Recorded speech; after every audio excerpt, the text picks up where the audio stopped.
Hey, this is Meredith Elliott Powell. You know what time it is. It is 8 a.m. Eastern, Saturday morning, holiday week here in the U.S., but still time for Sales Logic. Hanging out here with my partner, Mark Hunter.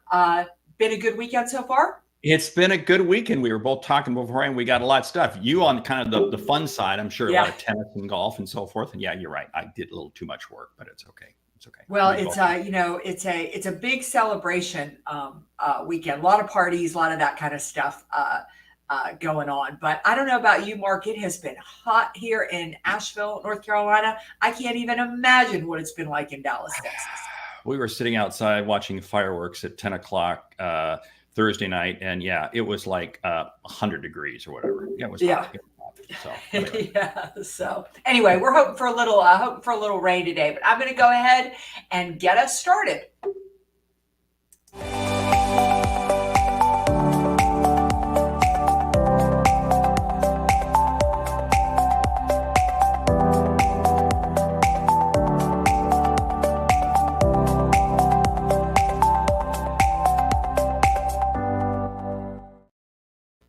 All right. Now, before Mark tells you exactly what we've got teed up for today, I like to tell you how the show works. We start off every week with a question from you, the audience. Why? Because this show is about you, the audience, and we want to feature your challenges, your questions, your problems, help you sell more effectively. We cover a hot topic. We recommend a book. And because we want you to leave with return on investment, we have a lightning round, those strategies that you can implement immediately. So, Mark, what's on tap for today? The topic is a great one because I'll tell you what, it's happening to everybody. How to get prospects to stop ghosting you. Yeah. How many times have we all had customers? Oh, yeah, I'll be there for the call. And they don't show up. Yes. Hey, the question comes from Philippe in London. He says, I've been in sales most of my career, almost 30 years now, and never have I ever had so many challenges with getting prospects to respond. Keep appointments or just do what they say they are going to do. Is it me? Is the world changing? What's your advice? Writing this as I'm sitting in a coffee shop waiting on a prospect who is 20 minutes late, guessing I've been ghosted. So I dropped that question into the Sales Logic brain, and it came back with a number of things, but I know we're going to add quite a bit more to it. A couple of things is, hey, set clear expectations. 2, send reminders. 3, are you going deep enough to build a relationship for them to want to meet with you? And the other one is offer alternatives to a standard meeting. A lot of things and a lot of additional things, but I'll tell you what, one thing that I'm going to throw out right off the bat, it's speed. Don't sit there and say when you want a meeting with the customer, say, what's your calendar look like for next week? Next week is too far out. What's your calendar look like this afternoon, tomorrow morning? Immediacy wins in preventing ghosting. Well, one of my favorite things with ghosting is, I think that first of all, it's just going to be a part of it. In fact, I'm sure we have all ghosted somebody, and really think about that, because you think about if you've ghosted somebody, you haven't done it with ill intent. You've done it just because somehow your schedule got out of control, and all of a sudden this wasn't the biggest priority, right? So I think one of the most important things that has changed for me in sales, probably in the last few years, really happened with COVID, is when I have a meeting with somebody, I need to send an agenda ahead of time. Not like every 10 minutes what we're going to be talking about, but in essence, it is a reminder of the value of what they are going to gain if they show up to the meeting. I think far too often we think about sales calls about us needing to get something on the calendar because we need to have the sales call. If you want people to stop ghosting you, you really need to ask yourself, why, with everything they've got to do today, why would they bother to show up? And if you don't have a valid reason and you're not communicating that reason, then it's not surprising you're getting ghosted. Oh, so spot on. The agenda there is so critical because you got to create the critical need. What is the need? Here's the whole thing. You have had the same thing I've had. You see meetings on your calendar and you go, who is this person? What is this? Because there's no topic, there's no nothing in there. We owe it to people we're looking to have a meeting for. What's the topic? What's the plan? What's the agenda? Now, again, like Mayor said, you don't have to go into detail, but you got to provide some reason, because here's the whole thing. Conflicts arise, other stuff comes up, and it's easy for people to say, I don't recognize his name. And this is the problem when people sit there and say, oh, I'm going to set this meeting up for 2 or 3 weeks out. No, that's way too far out. You've got to be immediacy right now. And then I always say, set a reminder. You reach out to that person the day before and you remind them and you ask them a question. And this is the whole thing. This is what I love about asking them a question, because you want to get them thinking, oh yeah, you're right. I do need to be part of that meeting. I want to be part of it because we're going to talk about this. We're going to talk.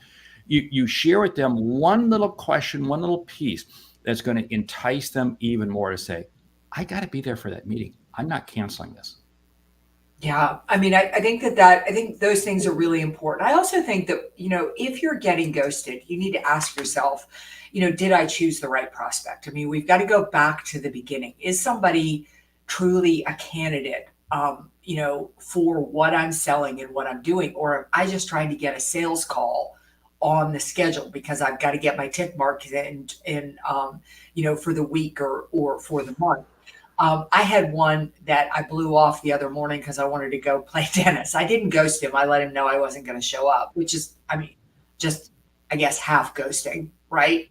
But it was on my calendar, and I don't really even know if I want the product or service. In other words, I don't really care. And so he got ghosted in essence because he didn't do a good job of qualifying the prospect on the front end. Oh, so spot on there. So I guess tennis equals half ghosting. Okay, so now we got that all day long for golf or for tennis or to go get on my mountain bike. I literally look at my calendar like that. And because so much of it has to be with my work, growing my business and helping my clients, that if it doesn't hold a tremendous amount of value and somebody calls and says, do you want to play tennis? I will blow you off to go do it. So that's how you have to think about it. There's got to be enough value that somebody would give away something that's important to them.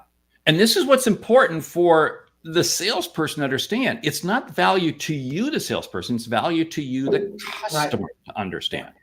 I had a situation like that the other morning. I had a 6 a.m. breakfast, and I'm normally okay with 6 a.m. breakfast, but I had flown in the night before, and I wound up not getting in till like 1:30. And you know what? Not going to do it. And before that flight took off, I canceled that breakfast because simply, I could have ghosted them, not shown up, but at least I had the courtesy to say I'm not going to. But because I was really questioning, why am I having this breakfast? Is this gentleman going to bring me enough money to make it worth and I'm not being greedy, but I'm just saying, is it going to be worth enough value for me to show up at 6 a.m.? So we rescheduled, and that's the way it is. We have to stop and ask ourselves, back to the question or back to the point you raised, is the person really beneficial? And that, I'll tell you what, is so. We wind up taking meetings because they'll take the meeting. That is so wrong. And then we wonder why they cancel. Well, sure, that's why they cancel. Yeah. Hey, I love what Dave Sanders said. If they don't show up for 20 minutes without letting you know, leave. I don't even go 20 minutes. I don't either. That's so funny. But Dave, you're good. I give it 10, and then I send a note. I don't even give it 10. I give it 5, and I send a note. And here's the whole thing. This is what's so cool. And very polite note. And my note simply says, hey, we must have gotten our calendars messed up, but I had it down that we are going to meet today. And it just puts enough little guilt in them that it automatically gets them to respond. And if they are available and they connect, fine, then we go ahead and have the meeting. If not, we reschedule. My feeling is if we wait too long, then we've automatically got to reschedule it. And then we've pushed it out again. And we, guess what? We have an ability to have another ghosting. Yeah. Oh, so great to have Jack Hubbard here. Yes. Great to see you. Happy 4th of July. I send Jack's great advice here. I send 3 to 5 starter insight-based questions that will help them think and become curious about other questions I might ask on the call. Exactly, exactly. I say this so often from the stage. A sales call is a privilege, and you need to treat it like that. So, so again, I mean, think about how busy life is. And if people are trying to balance everything they've got to do. And I don't know, I don't know about you, but I constantly question what is on my calendar and is that the highest and best use of my time? And if it isn't, more often than not, I will take it off to either sit at my desk and work because I want to go play later. I'm very protective of the amount of time I play a week. And so for something to get on my calendar for business. So as a salesperson, you've got to earn it. And Dave says he's just like us. He also gives it 10. He's just responding to the questioner, being a little bit kind. I want to put up Natalie's comment here. When a conflict arises, I reach out and suggest, let's reschedule. Here's my calendar so we can do it right away. And almost always the meeting is rescheduled. What I love about what Natalie is saying here too is that you need to be kind and make it easy to reschedule with you. Like, don't, I always assume I did something wrong. I would reach out and I would say, Mark, I had us on the calendar today. Not sure if I had, our time or something wrong. Let's get this rescheduled. I don't want to make the ghoster feel bad because, I want them to reschedule that meeting. I go a couple steps further. I'll recommend, hey, what's your calendar look like this afternoon at 2:00 or 3:00? I like putting a couple times out there, and I like putting them out there quickly. The reason being is because I want to get the person thinking we're going to reschedule this quickly. Sometimes people say, well, I'm going to reschedule. Look at my calendar in a few weeks, especially here in the summer, where we can get vacations and all kinds of things. I keep it tight. I want to come back to Jack's comment regarding questions. So critical. What you want to do is you want to entice the person you're sending the message to get them to realize that this is a valuable meeting. Don't share with them enough information to allow them to make a decision without talking to you. That's going to cause ghosting right there. If you send, hey, let me send you the deck. Let me send you the piece we're going to go through. Guess what? You have just invited them to ghost you. Send them a couple of questions. Hey, I really want to get your input on this. What's happening here? Something of that nature. And get them thinking. And then, of course, remember when you start the meeting, make sure that you lead off with those questions, because otherwise they're going to say, hey, wait, all you did was bait me. And I don't like that. Well, yeah, I love what you said there, Mark. Don't send them enough information to make the decision without you. The truth is, if you can send them information and then that information can help them make the decision without you, then you are irrelevant in that equation. Like, this is what I want you to understand with ghosting.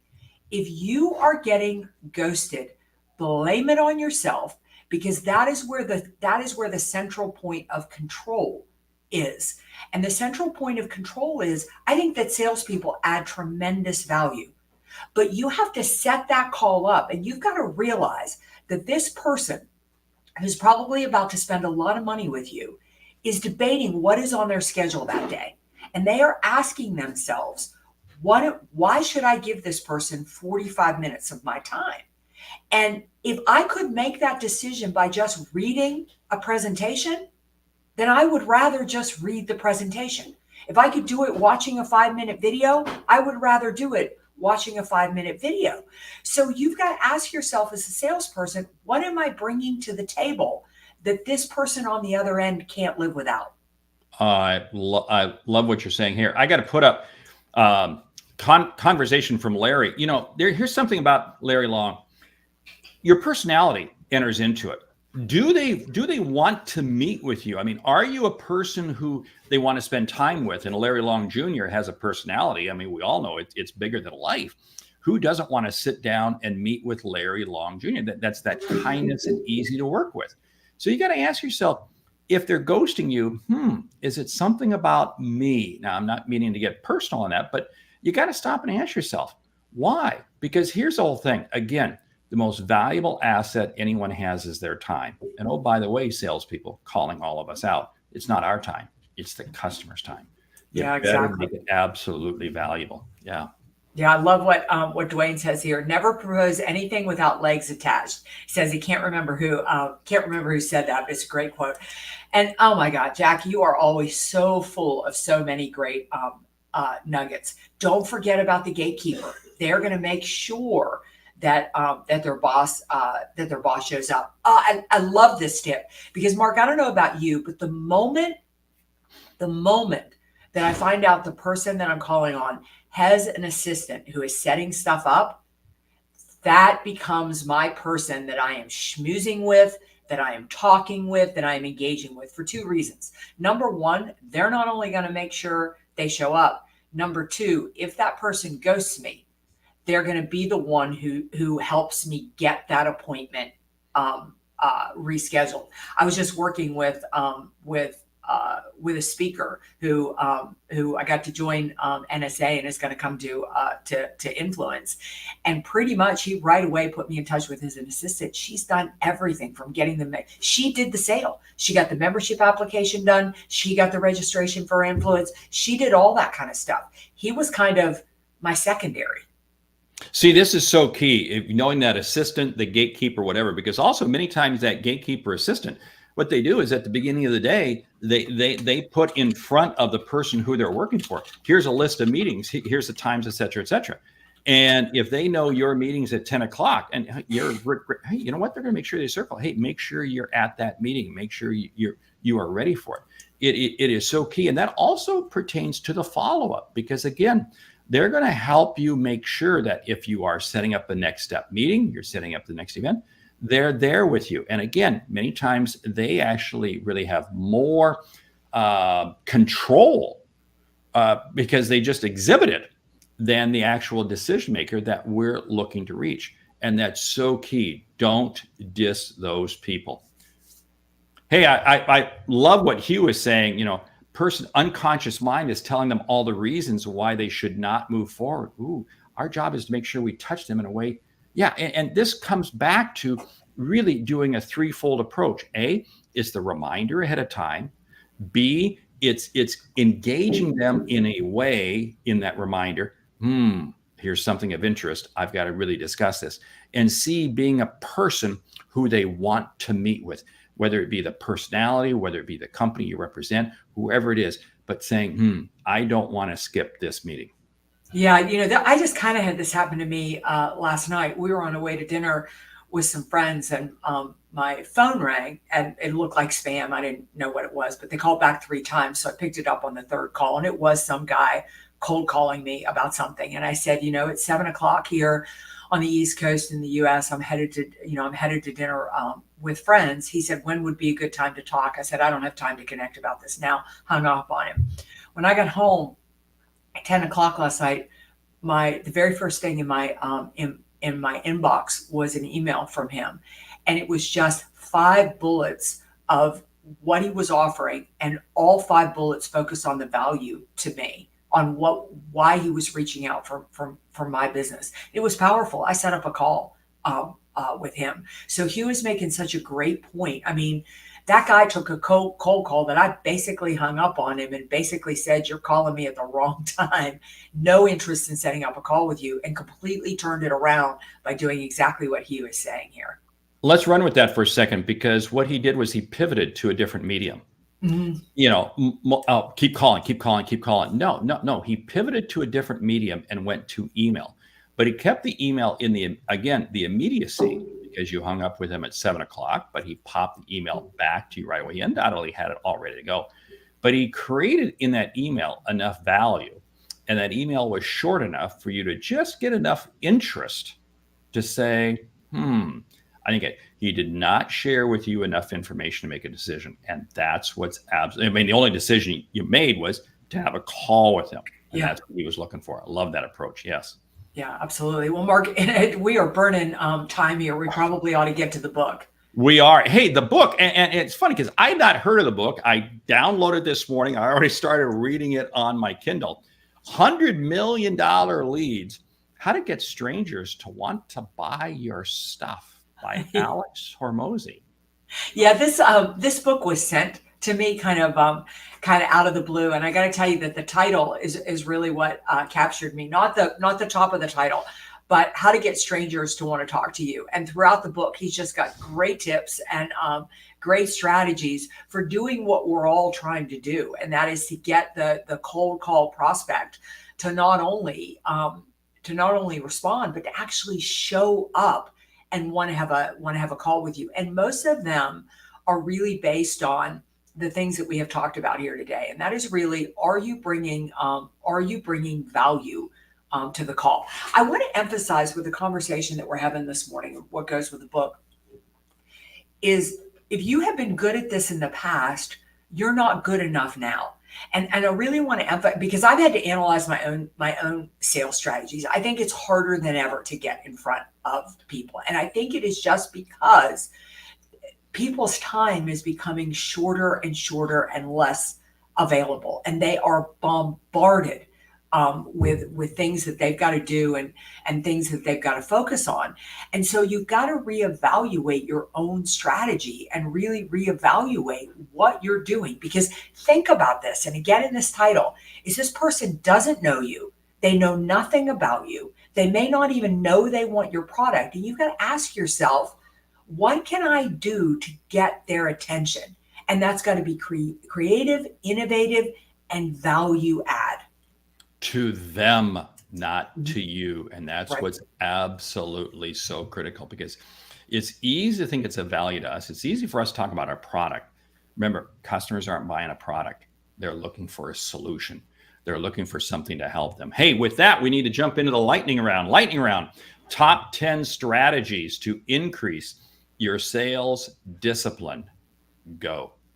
Number one is just start. Do something small. Choose one strategy that you didn't do yesterday and add that every week. Number two, be consistent with how you start your day. Have a very set routine. Make it happen daily. I'll add to that. Number three, be consistent with how you end your day. The same way you have a morning routine, you definitely need to have an evening routine. Be accountable. That's why we have the Sales Logic Mastermind. It's to help you hold accountable to make sure that you're getting done what you need to get done. Yeah. Number five, if you're going to be disciplined, you've got to be clear as to what you're going to be disciplined about. In other words, you need to have a sales process and a sales strategy, those things that you are holding yourself accountable to every single day. Well, let me pick up on that. It's easy to be focused on our goals, but our goals are achieved because of the activities. Your discipline is around the activities that you do daily. Yeah. Number seven, after Mark Hunter's heart, and that is work on your mindset.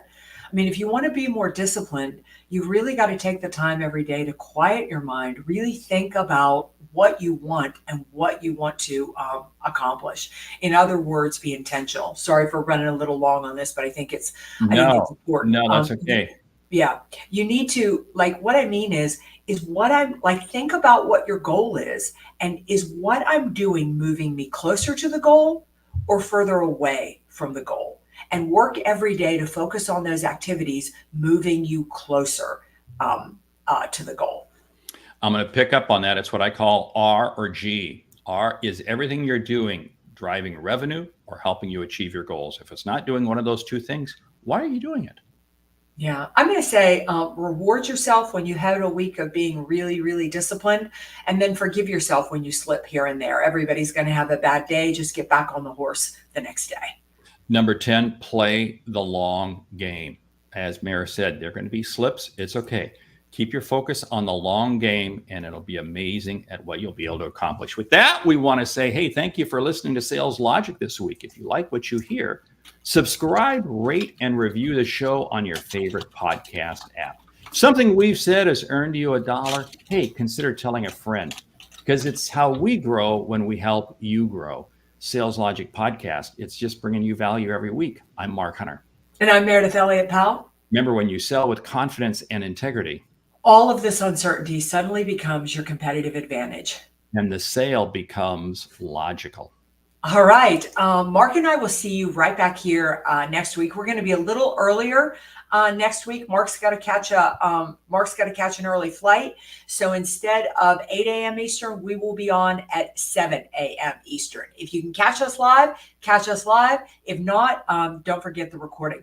Remember, send us your questions to Sales Logic Podcast and think about joining the Sales Logic Mastermind. We are doubling down for the third and fourth quarter, helping you make it your best year on record. All right, we'll see you right back here next week for another episode of Sales Logic. Thank you so much to an amazing audience.